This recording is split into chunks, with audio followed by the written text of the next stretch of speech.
In this video, I'm going to show you how to create this really awesome and simple TV news lower third animation right inside of Adobe After Effects. So let's get into it. So once you're inside of Adobe After Effects, we're first going to begin by creating a brand new solid. So we'll go up into Layer, New, Solid. And you just want to go ahead and select a color of your choice. So I'm going to select a dark blue. We'll press OK on this and press OK on this. Now from here, you just want to turn on the proportional grid. So we'll select this button here and select proportional grid. Now we'll go up to the pen tool and we're just going to draw a rectangle in the middle of this composition. So we're just going to go to the left, and following these lines, we're going to go over to here. And rather than doing a rectangle, I'm going to go down to this line here to create an angle. And then we'll take that all the way back to the left and we'll go back up. So as you can see, we've got this awesome shape now, and this is going to be the center point for our animation. Now from here, we're just going to go ahead and we'll create another new solid, Layer, New, Solid, press OK on this. We'll turn this off for now. Then we'll just go up. I'm going to go one square over to the right. So we'll start here. We'll go over to this corner here. Then we'll go over to here, here, and here. And then we'll turn that layer back on. And as you can see, we've got this long bit and this short bit. So I'm just going to go to the short bit. We'll press P on the keyboard to load position. And we'll move the position over to the left so that it is closer to the longer bit. And then we can just turn the proportional grid off. So as you can see, we've got this long shape and we've got this short shape. Essentially, we're going to put the headline in the long shape and we're going to put the TV news logo in the short bit. So we'll start with the logo. So we'll go up to the T icon, select anywhere in the composition, but I'm going to select on this short shape that we just created just to help with reference. And I'm just going to put the word news. We'll decrease the size of that a little bit, and then I'll just move that in to the middle. So there you go, you can see we've got news there. Now from here, we want to go back up into our text. We'll select T, select in the long video this time, and we'll select breaking news. I totally misspelled that, breaking news. And then I'm just going to decrease the size of this, and we'll just move this to the top left of that rectangle. Now we can press T again, and we can type out our headline, and then we'll just move that back down into here. And that looks really awesome. Although from here, we want to go ahead and we want to create the scrolling banner at the bottom. So you've got the scrolling text in that separate banner. So we'll go back up into Layer, New, Solid. This time we'll select a slightly darker color. So we'll go for a darker blue. Press OK. OK on that again. We'll turn this layer off. And I'm just going to zoom in just to help with this. We'll go up to the pen tool. And then I'm just going to draw a very rough shape at the bottom of this banner. It doesn't need to be perfect. We can correct this later on. But if you turn this on, that should look a little something like this. Now, as I said, this isn't going to be perfect because we were doing this by eye. So just zoom in and just move the points of the mask so that it now matches up with that rectangle. So we're almost there. And if we zoom back out again, you'll see we've got this really awesome lower banner. Although the problem is the point on the left is a little bit higher than the point on the right. So I'm going to pull this down a touch, and I think we are there.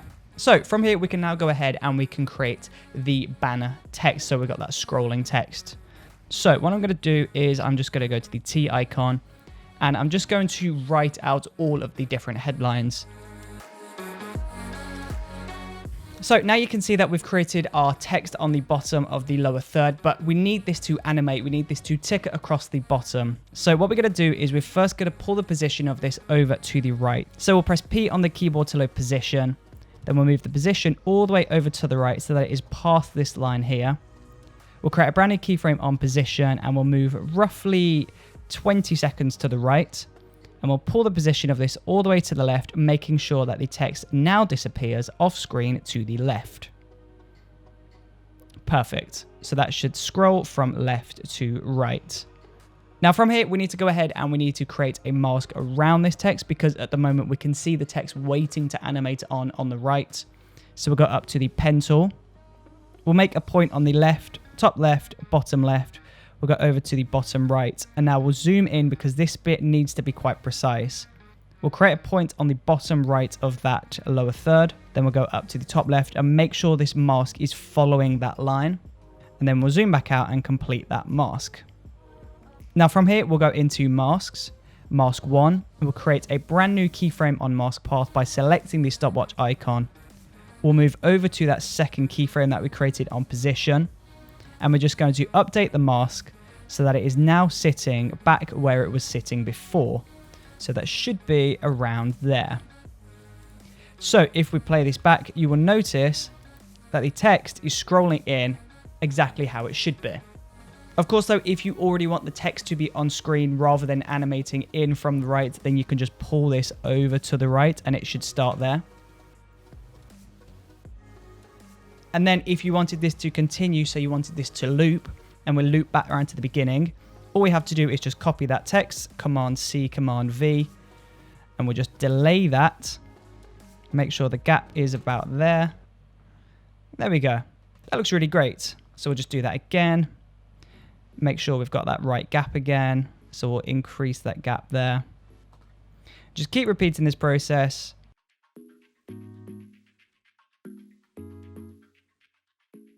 Now, if we play this back, you'll notice that we've got this really awesome scrolling text in the bottom of this lower third. It looks really awesome and it is looping, which means we are seeing the same headlines coming back round over and over again. So of course, if this lower third needs to be roughly an hour long, then you're just going to have to repeat this process to fill that gap. Of course, though, if you wanted to make life easy for yourself, then once you've copied a few in, you can just copy all of those. And that means now that is looping for a whole 2 minutes. So that's awesome. But once you're happy with that, you just want to select all of that. So we'll select all of those text layers. We'll right click and select pre-compose. And we can set this to scrolling text. Misspelled scrolling. There we go. And that's just going to do its thing now. It's just going to keep scrolling there. Now from here, if you wanted to add more customization to the look of this lower third, then you can just go into effects and presets. We'll search for ramp. And that's going to load gradient ramp. You just want to drop that onto one of your deep blue solids. And now you can go ahead and you can add a gradient color onto this lower third. So we'll select the start color, the end color. We'll select 2 slightly different colors.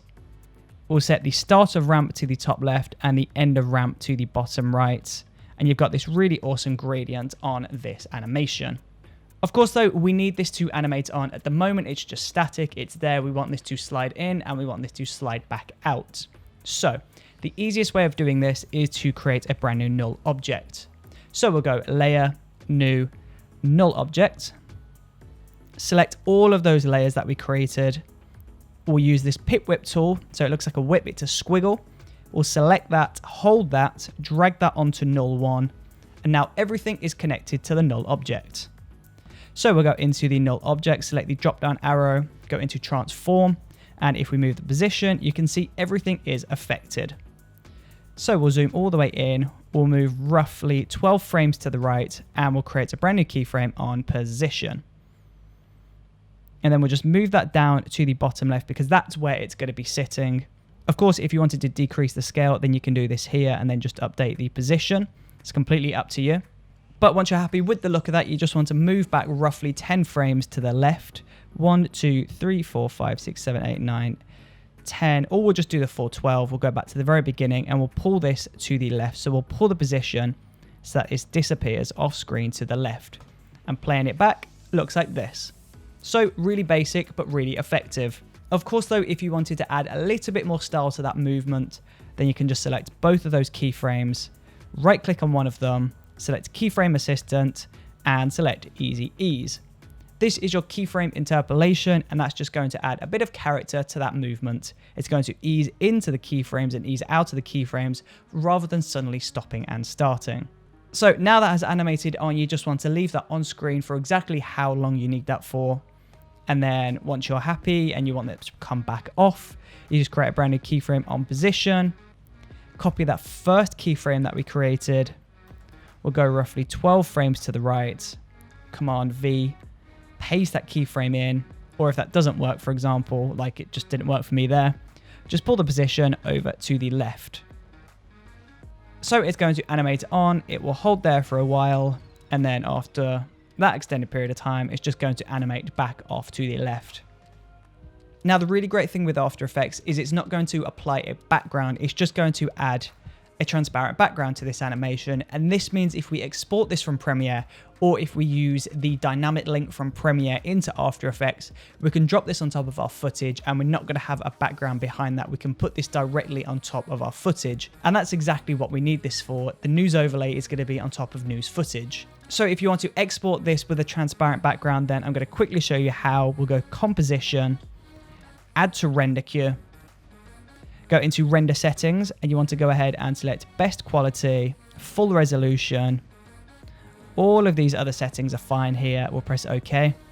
We'll go down to the Output module, select Lossless. We'll go QuickTime.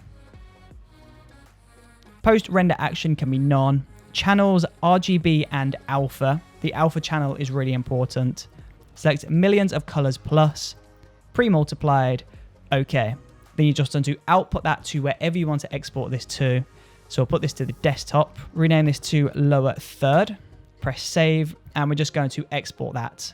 Now, that's just going to take a moment to export, and whilst that's exporting, I'm just going to load up Adobe Premiere Pro, and I'm going to show you how to drop this onto your footage. So we've loaded up Adobe Premiere, we've got our lower third exported into our Finder. We're just going to drag and drop that into Premiere. We'll drop that on top of our footage on Video Layer 2. And if we play this back, there we go. It's now sitting on its transparent background, which means it's sitting on top of this footage. So there you go. That is how you create this really awesome and dynamic lower third news-inspired animation right inside of Adobe After Effects. Thank you for watching this video. I really appreciate your support, and I will see you on the next video. See you there.